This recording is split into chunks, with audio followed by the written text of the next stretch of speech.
Good morning and welcome to Sunday Story Hour, where we share real life stories of how human design has helped people tell a richer, more empowered story of who they really are. I'm Kathy Bachanko, and my guest this week is Leslie Arboleda. Did I say that right, Leslie? Arboleda. My Colombian husband says Arboleda, but you can say it any way you want. Oh, I can't really think like that, but I think that I would like to hear him say that. Anyway, she is a 3/5 emotional manifesting generator, and I'm really excited for this conversation today.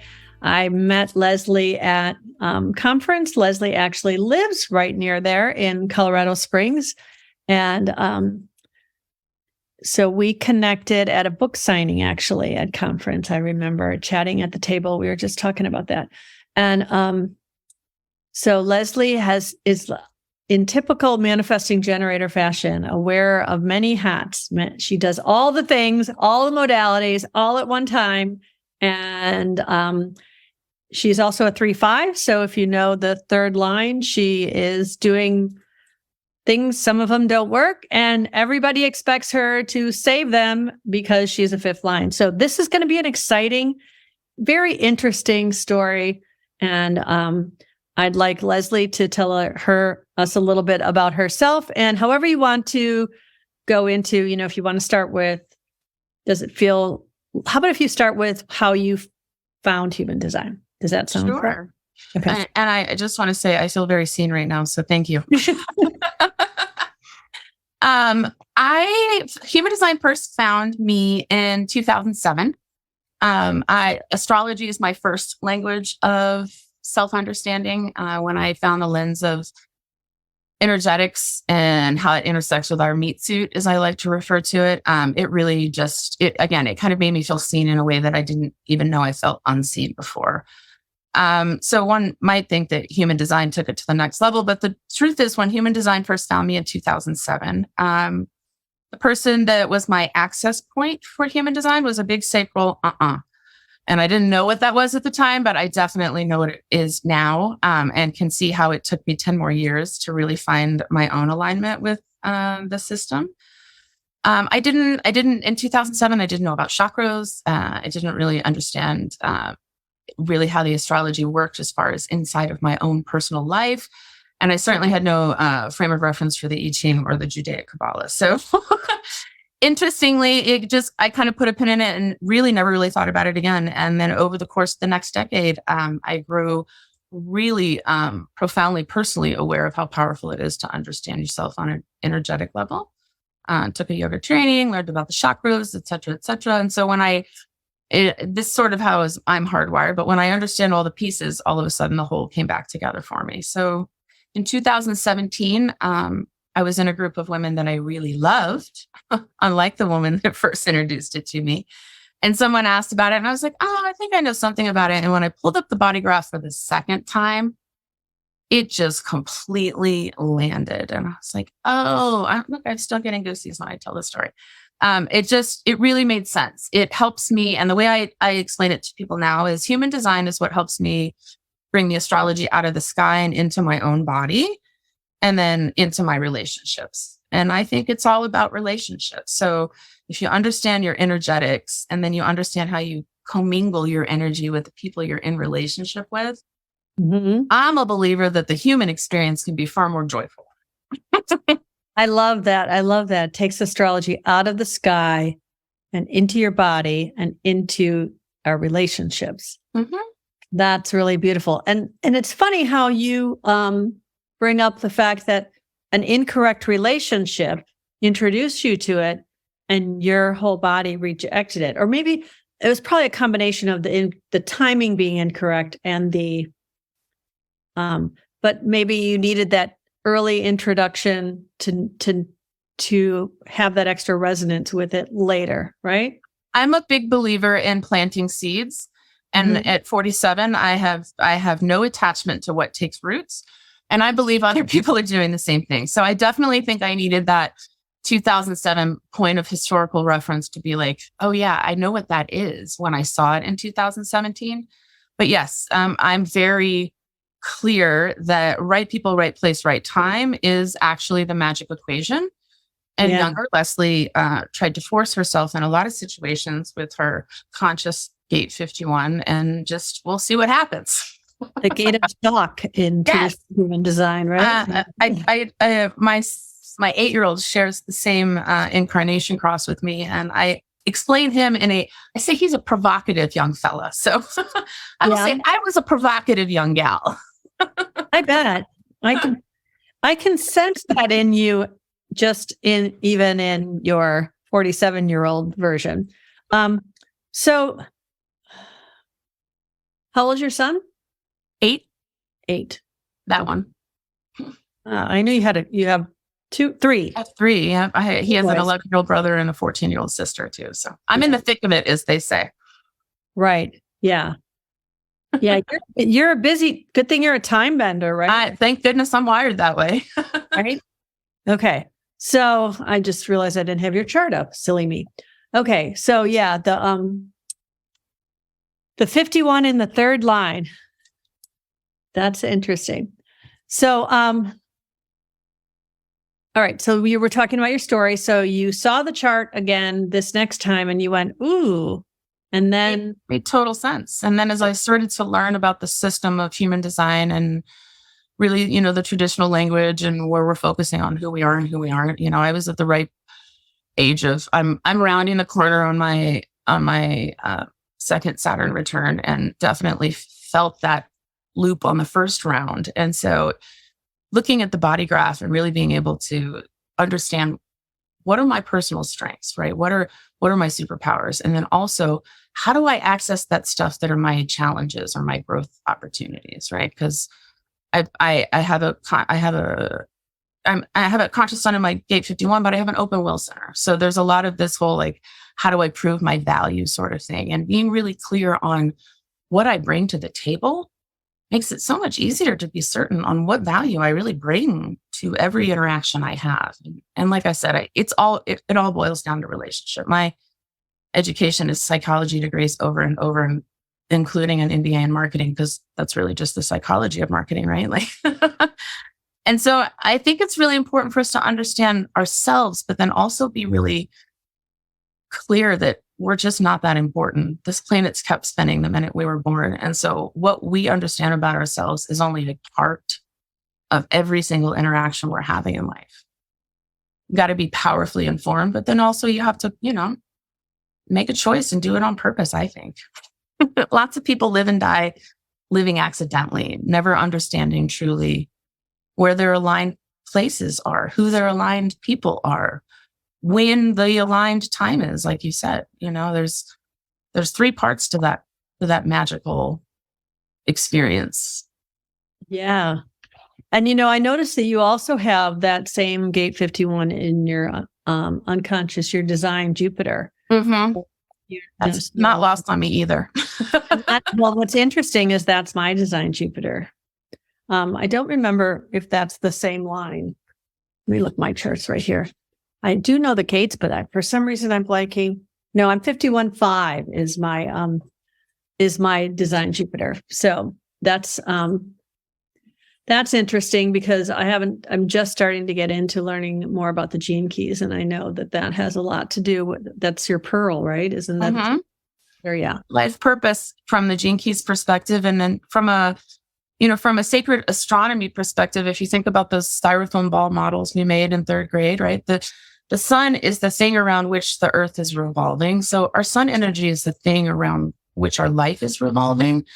But understanding these other essences of how are we expanding? How are we intuitively tapped in? How are we creating space for desire? How are we going after what we desire, right? The planetary expressions of those things come out in all of us. And if you don't like the woo-woo words of Mercury's in retrograde and recalibrate how you communicate, take what works and leave the rest. But I put a lot out there because I think, again, the seeds that take root are absolutely the ones that are supposed to. And, in case it's not clear, the rest of it's not my people, not my problem. Right. Okay. Well, that's interesting. With the most compassion, of course. Right. So,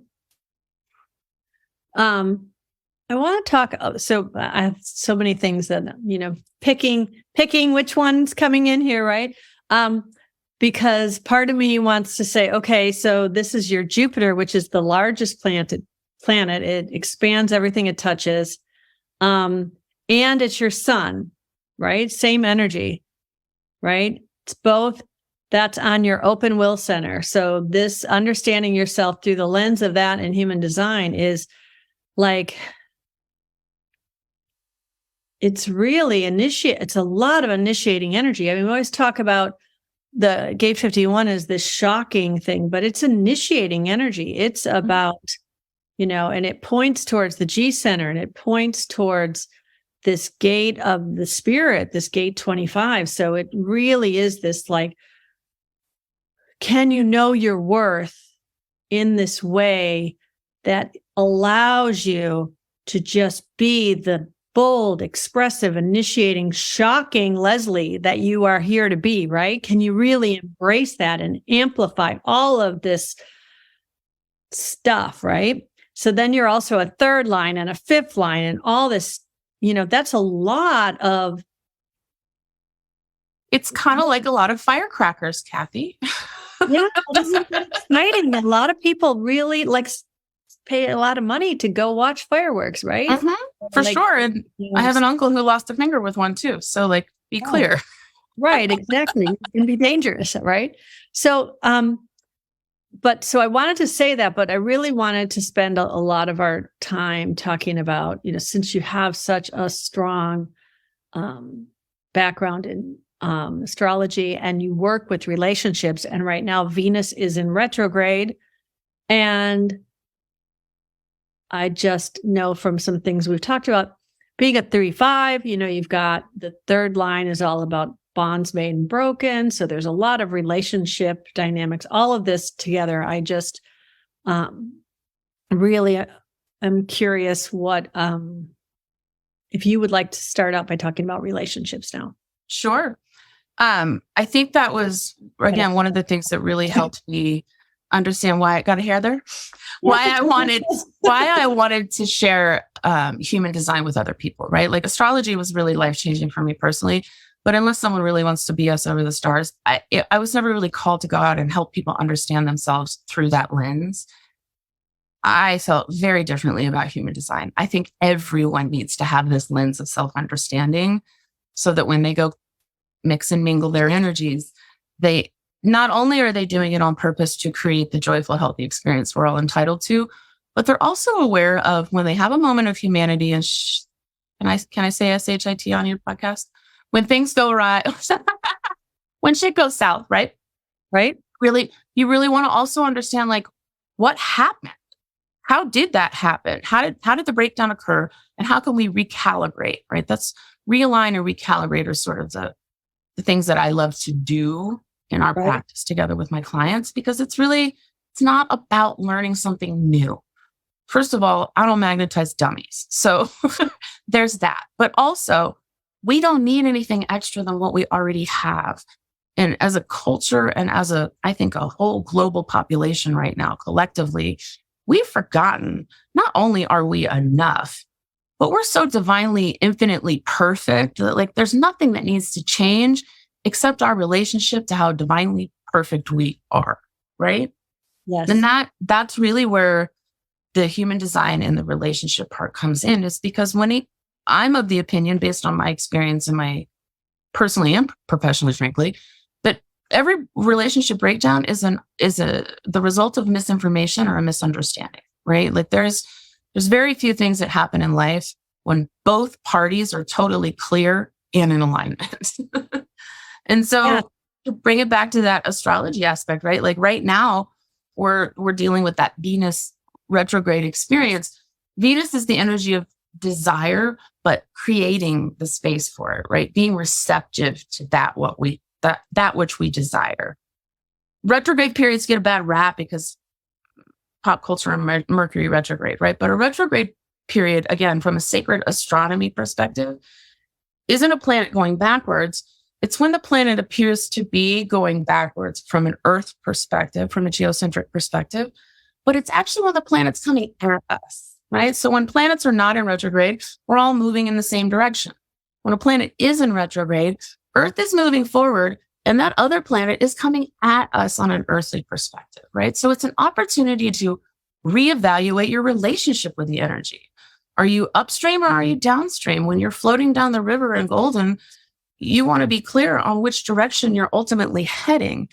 I think the same is true in life. And so when we can really tap into how are we creating the space for what we are resonating is our desire, right? And if there's misalignment, usually it's because we think we want something different than we are energetically creating the space for. And so this retrograde in particular, just to add the layer, right, it's happening in Leo. So Leo is that fixed fire energy that happens in the earth. It's sustained flow of action. It's, I'm going to do what I'm going to do because I like it and it makes me feel good kind of thing, right? And I happen to be a Leo rising. So all of this is happening in my first house of self. So I'm having this whole kind of, I won't call it midlife crisis, but definitely an existential experience of how have I created the space for what I thought I desired, or how have I filled the space for what I thought I desired with what I actually energetically was magnetizing. And it's been a beautiful crisis for sure. At the peak of the retrograde, I was like, oh my Lord, my entire life is about to shift in ways I'd never even imagined. And then because I'm also really mindful of how my energy works and how my energy commingles with my partners, my family, people in my life, I really was able to mindfully take a step back and be like, okay, if this is the goal I want to have, totally inside my circle of control, and this is the energy I'm commingling with right now, completely outside my circle of control, how do I focus on the thing that is actually inside my control? And so I really mindfully refocused on the goal of, in particular, I'm talking about my partnership, but also in my business. I noticed it after you and I talked. I was like, oh, that same thing happened professionally. Interesting. And so it's this last few weeks of like, it's coming to its peak, but it's been such a, like I said, beautiful chaos to just know I have not just jumped into the smooth water where I can float down on my little $3 inner tube, but I accidentally jumped straight into some class 5 rapids and is my life jacket fastened, right? Feet up and use your skills. And then when you get to where you can put your feet down again, you know, in this analogy, I'm going to feel completely refreshed and on the other side of the river. So I think when we can, again, to bring it back to our human design, I think when we can really understand what's happening around us, right? The universal energies. And then how is our meat suit antenna picking up that energy? What are we receiving, right? And then how do I want to broadcast it? Because I'm not really in charge of what I'm receiving. That comes back to my blueprint, right? That comes back to my hardwiring. I'm not really in charge of the transit energy because I'm really just not that special and the planets kept spinning. But I'm totally got this burdensome gift of free will and choice inside my human body. So what kind of experience do I want to create? And I think that's really what attracted me to Karen and quantum human design is the relanguaging of the system and being clear that, yeah, I totally have some opportunities for improvement. There's programming, there's conditioning, there's a whole bunch of junk in my closets still. But also, if I know where the better version of me is, I can walk into that with so much more authority. I named my business Kaizen Wellness. Kaizen is a Japanese concept of continuous improvement from a place of current success. And a lot of times people are really triggered when they hear the better part, right? Like a lot of people have a story that if they could be better, that implies that they're not good enough already. And I love to have that conversation with people because that last part of the qualifier from a place of current success is the thing that really fired me up about the whole concept. We can be beautifully aligned, divinely, perfectly executing life and still have access to greater joy and more ease. We can still be doing us better. And not because we're not doing us great right now, but understanding again, what is more ease, more joy? How does that look like for you? What does that look like for me? Maybe it's an aligned choice so we can go do the same thing joyfully together, but maybe not. And making people wrong because their joyful thing is not your joyful thing, I think, again, is a lot of the fundamental issues with the breakdowns that we have in our relationships. Yeah. I don't have to appreciate what you find joyful to know that that is what makes you joyful. I can totally appreciate it for that.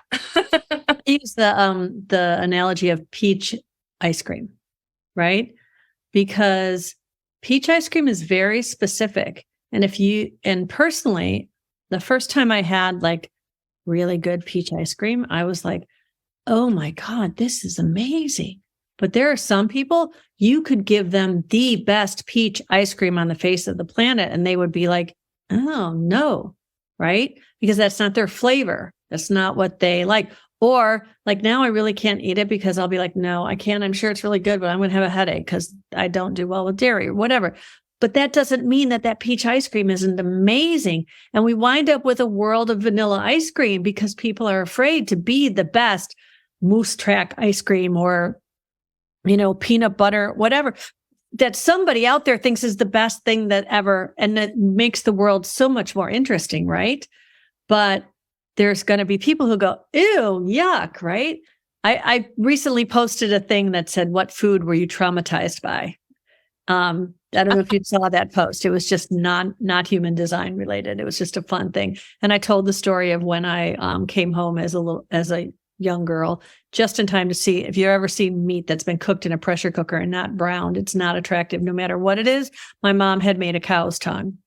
She was going to slice it up and hide it in some recipe, but I came home just in time to see a gray cow's tongue.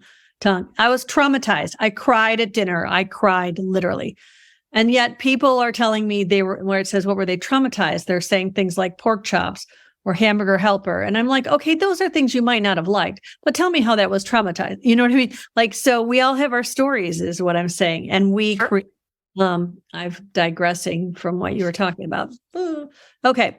But my point is, really knowing that we are meant to be our own version of peach ice cream or whatever it is.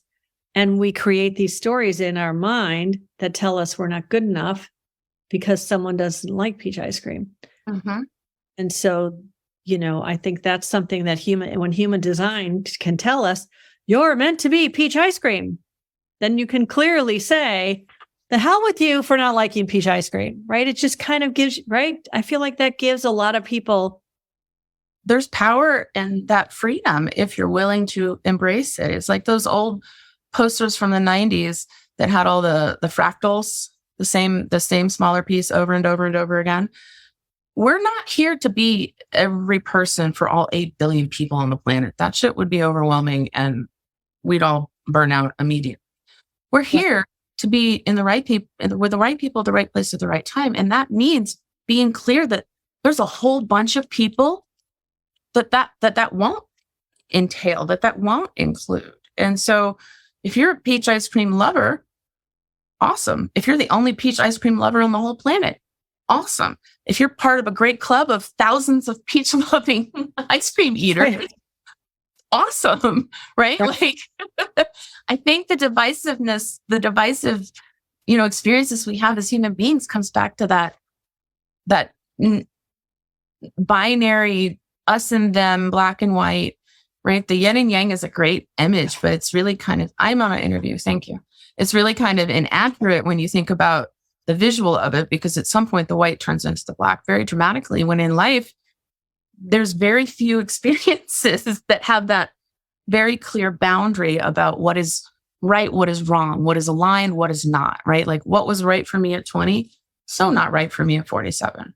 What's right for me at 47 really would not have felt good for me at 20, right? So being clear, my blueprint hasn't changed, but every way I commingle my energy with the people and the time and my life, that's always changing. And that can either be really freeing, real freedom in that, or that can be really overwhelming.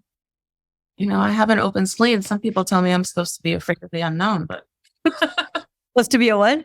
I said, I have an open spleen. I hear I'm supposed to be afraid of the unknown, but there's been a lot of work that really comes with understanding that all of it's unknown. Like, right? Right. So what makes you feel joyful? Back to, what Karen says, right? Like, joy is our birthright. So when you're not feeling joy, it's not because you're doing life wrong, but you are making misaligned choices that could be corrected and put you in a more joyful place. And I'm going to love you if you make shitty choices or crappy choices that make you feel crappy. I'm going to love you if you make aligned choices that make you feel joyful, because those things aren't tethered for me. And as a coach, I think that can be really empowering to be like, look, I got no emotional skin in this game, but I could see very clearly how you could feel happier. Would you like to go there with me? And people who don't want to go there with me, like you said, people who aren't interested, they're not my people. I don't take that personally. Yeah, and they can be great people, right? And they'll find their people who are not me, and that's okay. Yeah. I wish that for them, frankly.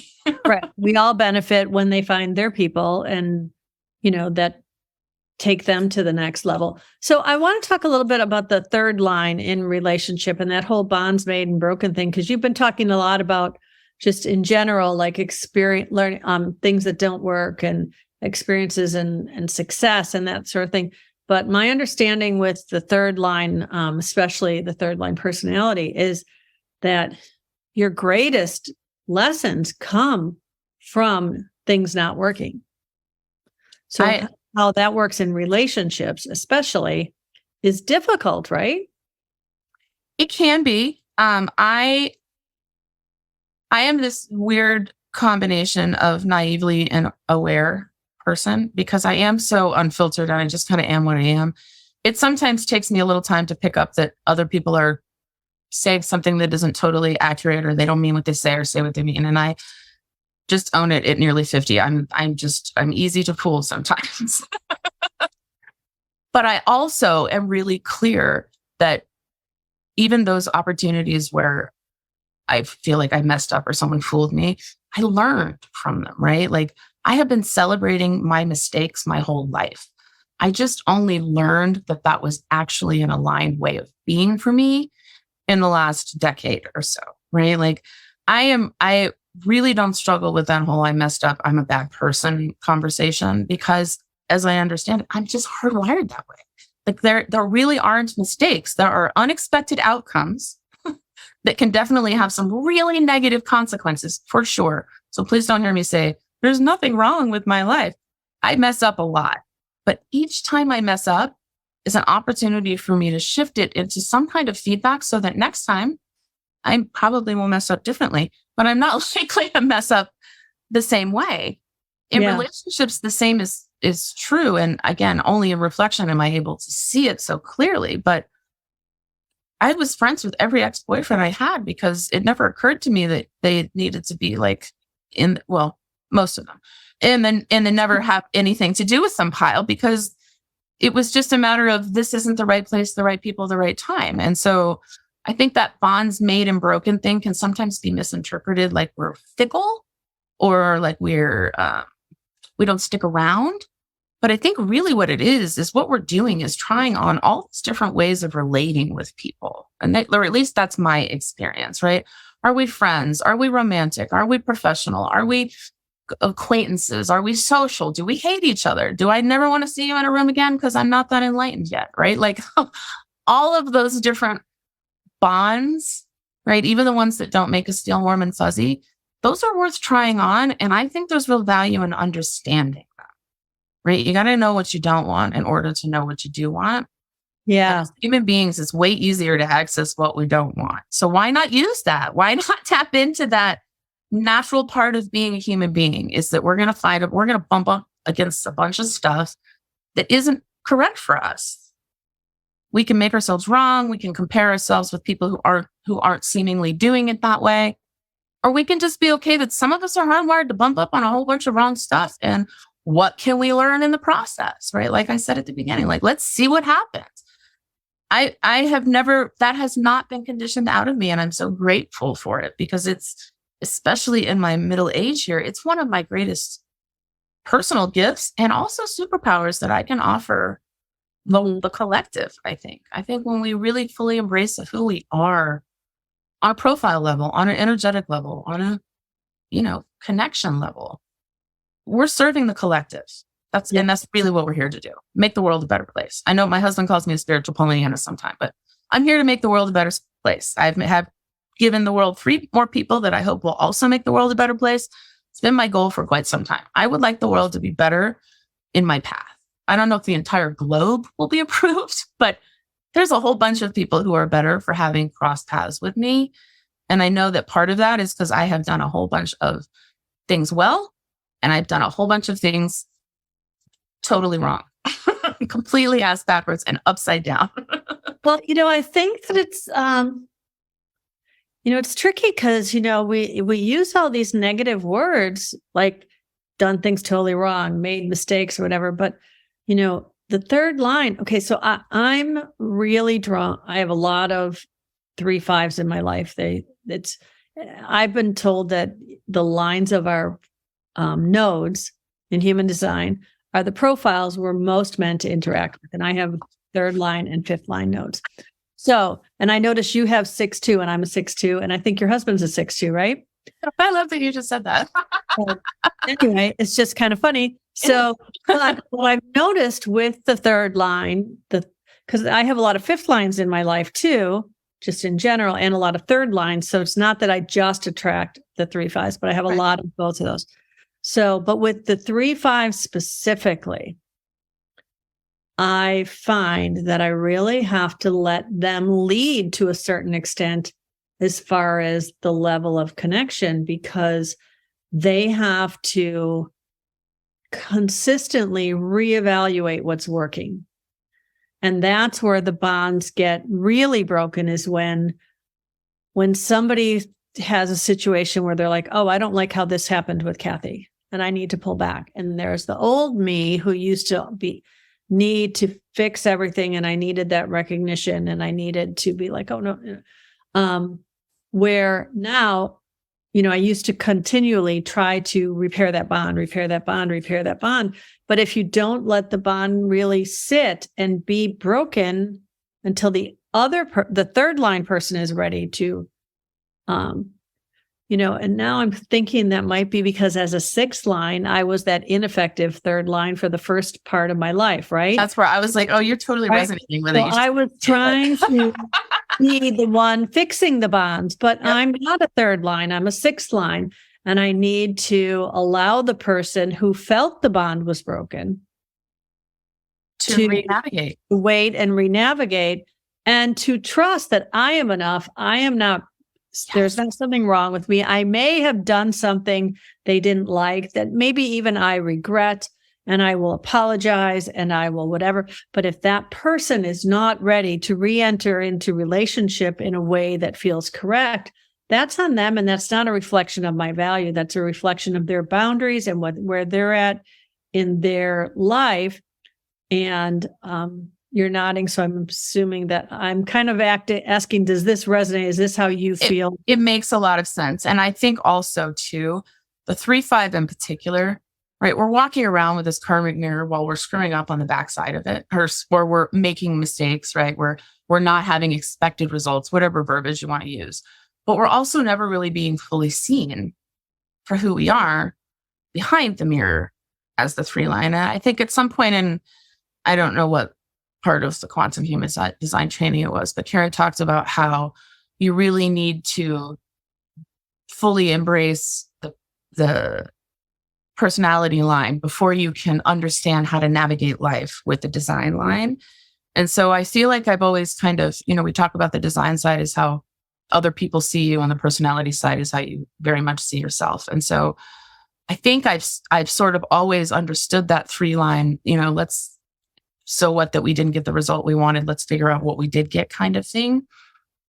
But I didn't fully appreciate how unseen I felt on a total level, right? Like I felt like people were always seeing either my successes or my failures, but there's so much more to a 3 line than just doing it well or doing it wrong, right? And so I think that 5 line burden, sometimes as they call it too, like of never really being seen behind the mirror, has been a really cool conversation for me to have as a personal inquiry, because there's a mirror on my side too. I'm holding up this karmic mirror for the collective, but I'm also holding it up for myself. And so being able, again, I started and then we spiderweb someplace else.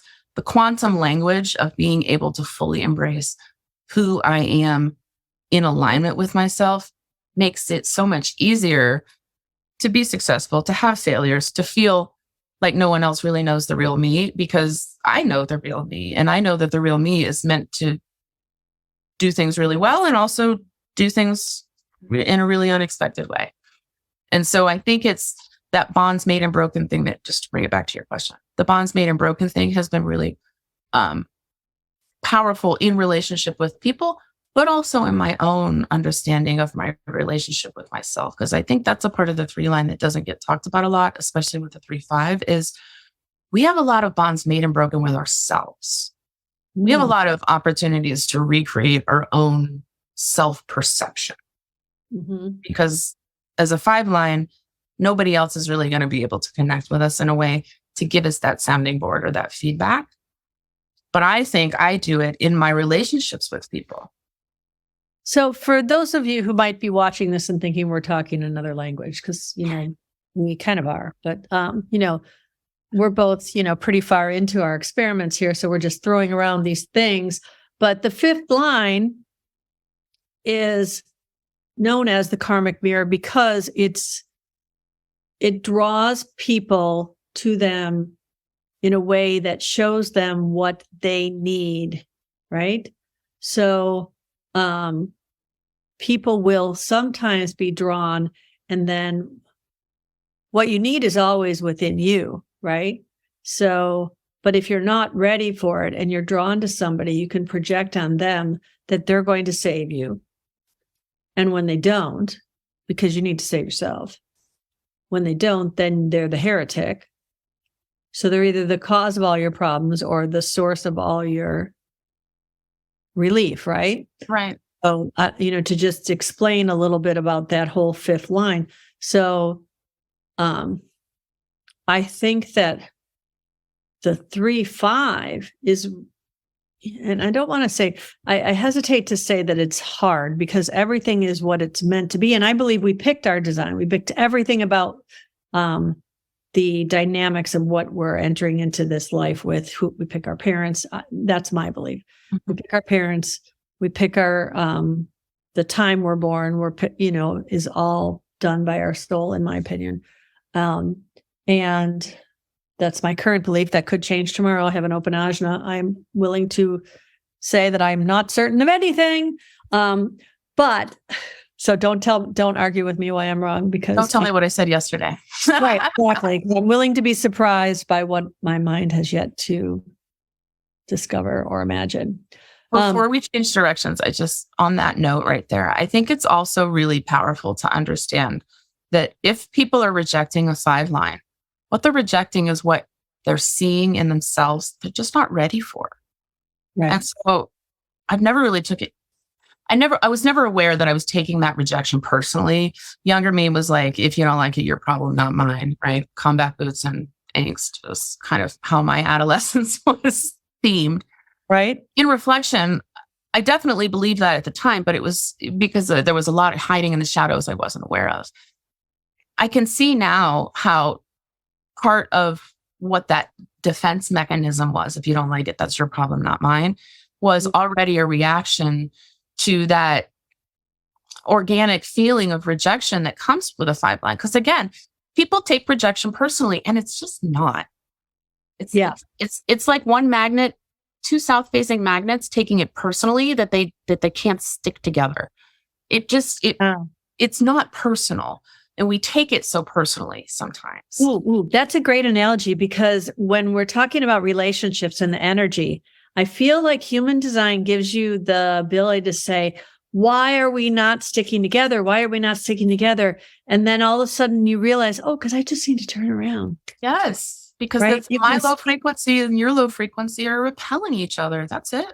Right. And you can see where there's a simple reframe, right? Because most of our problems are all in our mind, right? They're misunderstanding. If the circumstances are not true, but the story we create with them, with our partner, for me to understand that I spent, I've been married for 27 and a half years, right? We've been together 30 years. And I spent the majority of it trying to impose some sort of impact on him that was going to change certain things about him that I then see now are who he's here to be. Right? Yes, he has some shadow aspects of that show, but I have shadow aspects of my design that are still there. And I can't, and I want him to love me, shadows and all. I have Including to love those. shadows and all, right? Mm-hmm. So the lack of his fixing the shadows is not part of my story. Mm-hmm. My shadows and dealing with that's my story. So when you can take that and reframe the relationship through the seeing where our, I think you and I were talking before about compromised channels and things like that, where our energy compromises the other. Well, we can't change that. That's the dynamics. But changing the story we associate with how we feel is completely transformative. And that's one of the beautiful things about, understanding our relationship through human design. And I feel like now this Venus retrograde has kind of had me looking at, oh yeah, you fixed all these parts over here. And I know fixed isn't the right word. You learned how to navigate all these parts of your relationship in a way that reframe them in a more positive and empowering narrative for your relationship. But here we're going to show you during this Venus retrograde the little bits that fell to the wayside that you're still resenting and creating negative stories about, and da da da. And so we can create space for that which fills the whole of what we desire, but It's not the thing, right? It's like that Shel Silverstein story of the missing piece meets the big O or whatever. I love that one. Right? Like there's this whole idea of finding your missing piece, but there's also this real freedom and understanding that you're complete and whole all by yourself. And so those levels of self-understanding and then those levels of relationship with those self-understanding, it's game changing. It's life changing. It truly is. I say the phrase and I know as soon as I say it, people stop listening because they think it can't be, right? But it truly is. This way of being able to give yourself grace and space to be exactly who you are, and then also who you are in relationship with that person and that person and that person, because it's a very unique experience every single time you create some new different energy with someone. Yes. And it does it in a way that allows them to be exactly who they are supposed to be. And I think a lot of things focus so much on us being ourselves in a way that, we put up these boundaries and these, and this kind of like, there's a kind of a big F you to the other person, right? Like this human design teaches us that we are all created in a way that is unique and perfect. And wherever we're not acting in a way that reflects that, it's from a place of a wound. So why are we going, if someone is, we all see the movies where somebody horrible, like a person you've hated in the whole movie, is dying, right? Or they have something, and then all of a sudden your heart goes out and you're going to help them and you save them, right? Right? Because you're like, I don't want you to really die. But when people are wounding emotionally, we just are like, so I think human design allows us to see that we're all here to deal with our own story, but to hold space for people while they deal with their own, not to let the one, we're not going to let the person come in and, rewrite our story for us, but we're not here to rewrite theirs. Right. And being clear that everybody, when my kids hate it, but no breakdown between two people is any one person's fault. Because at the very least, the person who's hurt, bothered, annoyed, or whatever could have chosen a different response, right? Even if the other person's a raging asshole and making really crappy choices, you could still choose to ignore it and not be bothered, right? You could still choose to refocus and recalibrate. I love to share resiliency and the resiliency keys with crowds that'll listen to me talk about it. Mhm. And how I frame it through the lens of my own personal transformation of trauma into triumph is that our life story is the sum result of every single thing that's happened to you, to me in the last 47 and a half years. But my personal narrative is what determines my experience, right? The story I'm telling myself and the rest of the world about every single thing that's happened to me. I don't recount every single thing that's happened to me, but for a large part of even my young adulthood, I defined who I was based on some very serious and significant trauma points in my life without acknowledging that there was all this other life that happened in between those trauma points that was not traumatic and actually quite supportive and very loving. And Mhm. so this has been the other really thing that drives my passion about sharing human design with people is that if you're able to get clear on how you are in charge of your personal narratives, the life story is just the pool of juiciness you get to pull your experience from. It doesn't have to be the burden of whatever it is that happened. Because I think we've all experienced traumas. Big trauma, little trauma, however you want to define it. Trauma is traumatic. And if Mhm. it's a little trauma happening over the course of a long time, it turns into a big T trauma, right? And so many of us act like we're not living in reaction to our little traumas because we don't have a story about some big trauma, right? Or we're living the story of we have this big trauma that we have overcome, right? It's not a victimhood, but being a survivor still tethers you to the trauma. Yeah. Being victorious only tethers you to your victory. And that has been the absolute biggest game changer for me personally is understanding I'm not going to get rid of those traumas. I'm not going to change those traumas. And as a matter of fact, I am very much a result of all of those traumatic experiences. And I'm also this other thing, and it can be whatever I choose it to be because I hold the pen to create the story. Yeah, that's really powerful. And there are people, I'm sure we all know the people who have had terrible things that have happened in their life and they just hold on to them. And to a certain degree, I know I've spoken with some people I know well who have those kinds of I don't want to attach any kind of shame to this because it's coming from a place of pain, right? But it's they're holding on to the victim story because they don't feel seen in their Right.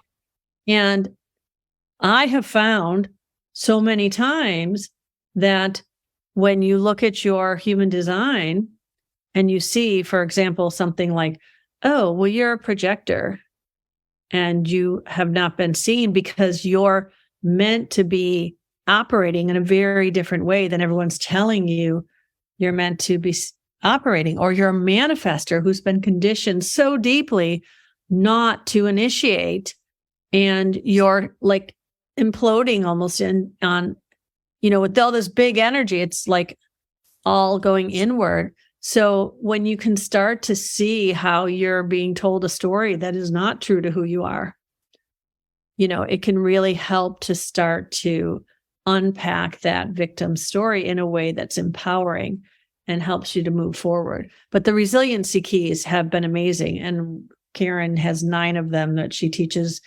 And that's part of the quantum alignment system. It's the tapping on those things. And that was huge for me to go through that.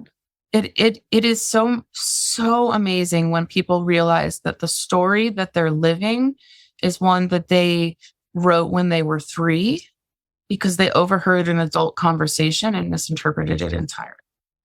Yeah.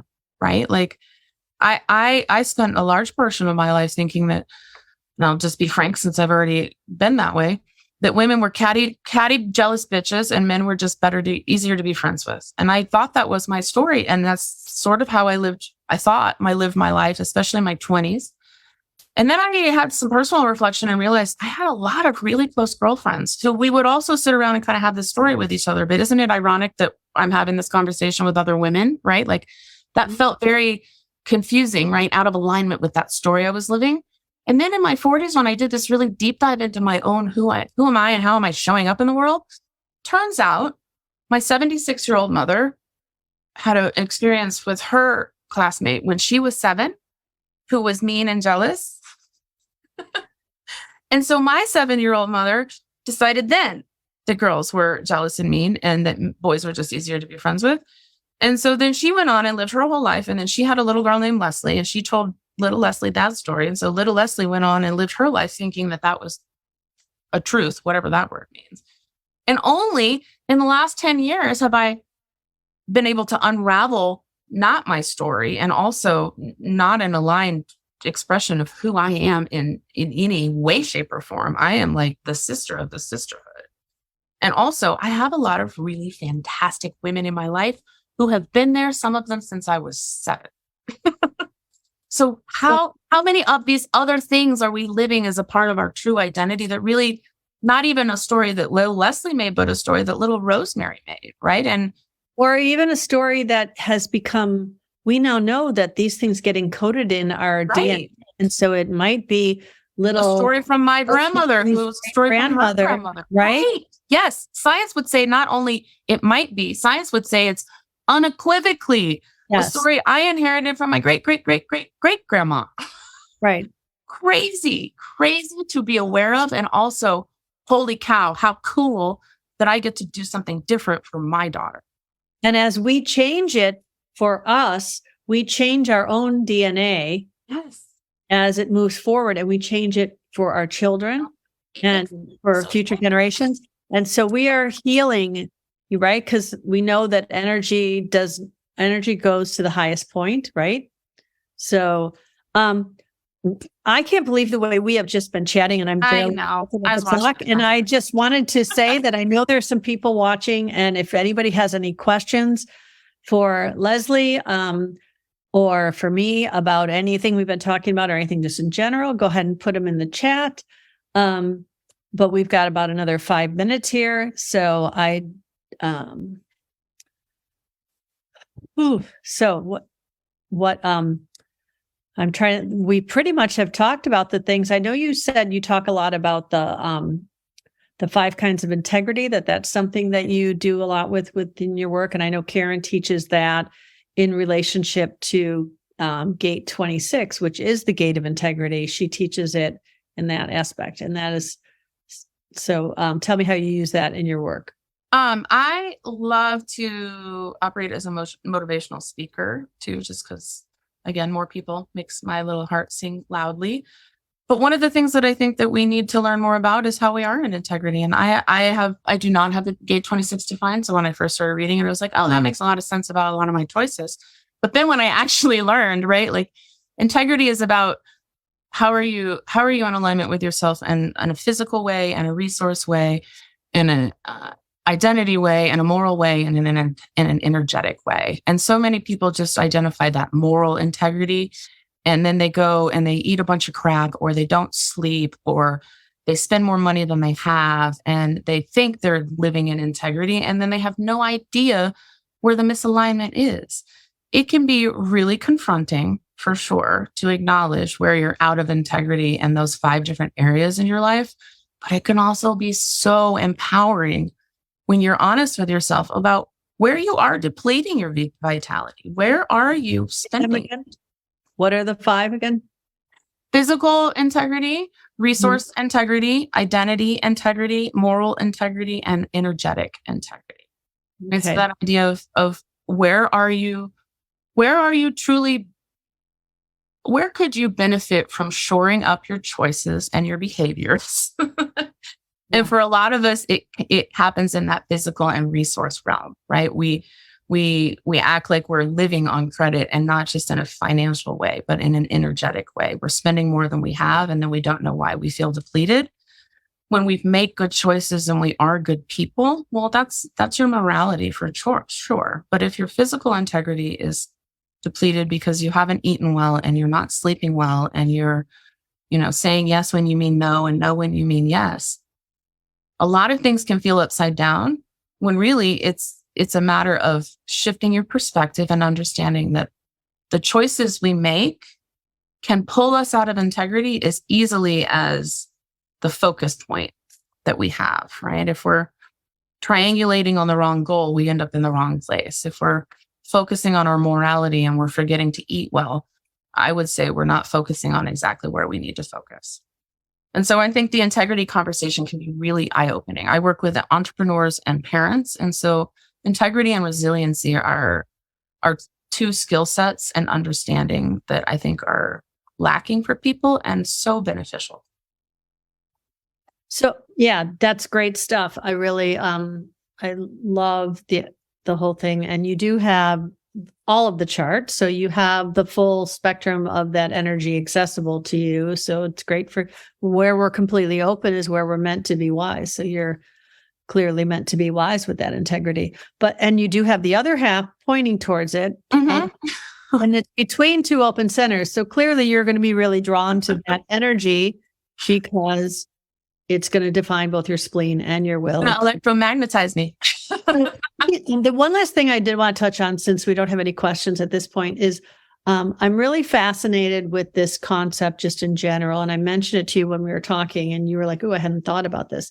But you're a manifesting generator, but you have a split. So your generating channel and your manifesting channel do not talk to each other. You have your emotional solar plexus defined through the 3635 to the throat. Mm-hmm. You also have the 4323 to the throat from the ajna. So you got that genius to freak channel going on there. So that's one split. And then your other split is your root to the sacral, which is defined with two format energy channels, the 52.9 and the 53.42. So I'm trying to understand how that feels to you, because you'll have a sacral response, but you need to wait for clarity. And the sacral response and the emotional piece don't always talk to each other. They don't always talk to each other. And it's been so insightful to have this lens of self-understanding about why they don't talk to each other. Right? I'm not hardwired for them to talk to each other, even though I benefit when they do talk to each other. When you said that, and it kind of sparked a little rabbit hole inquiry. It's actually quite interesting to look back on reflection, how the emotional throat ajna definition manifests in my life, and then how the root sacral, especially as a younger version of me, again, if it feels good right now, let's go do it. If we have the energy, with very little processing and very, very little riding of the full wave, even maybe rejecting the fact that there was a lower aspect to the wave, right? I think that's been really a keen awareness, that part of why I have this, I talk about the defined root is I'm not a procrastinator. I'm deadline oriented. If it's not time to take action, I don't need to take action. So if you give me a 3-day project and you give me 3 weeks to do it, I'll see you in 2.5 weeks when it's time to get started, is how that works. And so that's kind of how I feel on an intrinsic level. But obviously, as a contributing member of society, that's not always the best strategy to take action with. And so being really clear on, first of all, I can bridge that gap. So I can actually plug those things in to have a more complete personal awareness. But also, when I make those choices with the split and then find myself in that place where, and that probably would have been a different choice, probably would have landed me in a more beneficial place. I can give myself the grace and understanding of how I got there and how to do it differently next time. Again, back to that 3-line stuff, right? Like, I end up in some crazy places. I've obviously survived it, so I'm meant to, but also some of those places I don't ever need to revisit. And so being able to tap into that awareness, and I've got 7 splenic activations on an open spleen. So like my relationship with splenic energy is, very dynamic. thing that stood out to me is that your bridging gate, okay, because you have this split that the one gate that if that's activated, that will bridge it is the gate 49, which is the gate of revolution in traditional human design. I forget the quantum name for it, but Catalyst. The gate catalyst. It's also known as the gate of marriage and divorce. So I think that that's interesting energy to have bridging your split during Venus retrograde, right? So Go sit in a cafe. I don't have to actually talk to the person that bridges my split. right? This is true. Okay.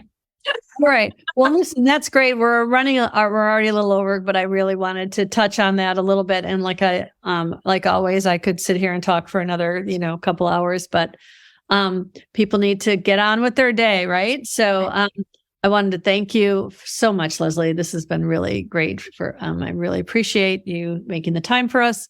And I want to thank everybody who has joined us live, or also anyone who is catching this on the replay in the Intuitive Human Design Facebook group or later on YouTube. And I just wanted to say, Leslie, if people want to reach out to you in some way, will you put your contact stuff in the group? Is there a certain way? Sure, I will share it in the group. My website is www.kaizenwellness.com, Kizen. And I'm on Facebook way too much, but all the time. So I'm always available. You post a lot. It's good stuff, though. I'm always feeling intrigued. It's one of my outlets for informing. My sacral says yes to Facebook a long time ago. It's how my husband and I found each other again. So that's I'm awesome. never deleting the app. Right? Okay. So every week we share stories of how human design has helped people to tell a better story of who they are. And I think that Leslie has really showed a lot about how it's helped her to reshape her narrative and how she uses it to help other people reshape their narrative. And that's something that I always get really charged up about doing as well, because how you speak about yourself matters. And and so if you're interested in finding out how human design can show you a truer story of who you came here to be, reach out to me or to Leslie. And like we said, whoever you connect with, whatever it is, just you do you, right? There's plenty of people out there to connect with. If you don't resonate with one person, you resonate with another, or talk to us both. So all of us, it's a party. Right? I love getting different people's perspectives on different things. And it's just really a fun way to connect on all that. But I wanted to thank you again, and everybody have a great day. And we will see you next week. Elena Heim is going to be my guest. And so we'll do it a little bit later because of time zone issues. I believe we're doing it at 1:00 Eastern time. So we'll catch you next week.